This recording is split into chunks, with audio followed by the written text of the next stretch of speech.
안녕하십니까. 이주영 법무사입니다. 개인회생을 진행하는 경우 매달 일정한 수입이 있어야 절차 진행이 가능하게 되는데요. 월급을 받는 당사자의 경우에 회사의 급여에 대해서 압류나 가압류가 들어올 수 있습니다. 이번 시간에는 월급이 압류된 경우 중지명령이 결정되면 급여가 어떻게 처리되는지 실사례를 통해 알아보겠습니다.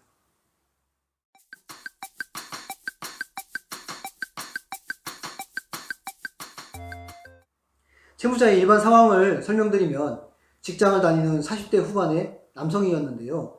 이분의 경우 지인들의 보증을 서주면서 많은 부채가 발생하였고 그 부채를 일부나마 갚기 위해서 다시 돈을 빌리다 보니까 갚아야 할 채무는 총 1억 3천만 원 정도 되었습니다. 그런데 이분은 개인회생을 진행하고 싶다며 상담하게 되었는데 문제는 압류권자가 5명 정도 되었고 급여의 2분의 1이 매월 압류권자에게 안분해서 지급이 되고 나머지 금액으로 생활을 하고 있었습니다. 이렇게 돈을 받더라도 압류권자 이외의 채권자도 여러 명인 상황에서 다른 부채를 갚아나가기 어려운 상황이 몇 년간 지속되었던 것이지요. 이런 경우에는 통상적인 변제계획안이 아닌 압류 적립금의 처리와 이를 변제계획안에 투입하는 수정된 변제계획안이 필요한 상황이 되었습니다.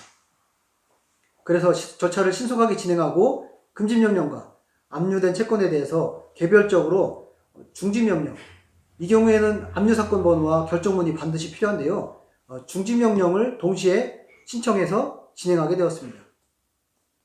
중지명령이 결정이 되면 실제 회사의 경우에는 그 내용을 알 수 없기 때문에 채무자가 이 결정문을 회사에 제시하거나 알려줘야 하고 채권자들에게 압류 금액을 주지 않게 됩니다.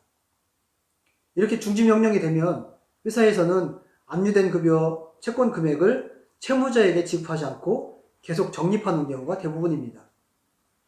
일부의 경우에는 압류명령이 유효한 것은 중지명령이 제시되기 전까지의 급여에 대한 것으로 보고 장래의 급여에 대해서는 이를 모두 채무자에게 지급하는 것도 있습니다.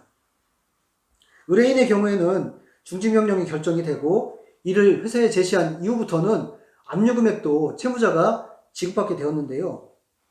이와 관련해서 채무자에게 그 금원을 매달 적립해놓고 이를 인가가 날 때까지 적립해왔다가 법원 인가결정 이후에 일시에 변제금원으로 법원에 임치해야 한다고 설명드렸습니다.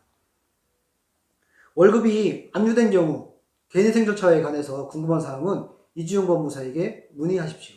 상세히 상담해 드리겠습니다. 이상으로 월급이 압류된 경우 중지명령이 발령으로 발생되는 효과에 대해서 알아보았습니다. 감사합니다.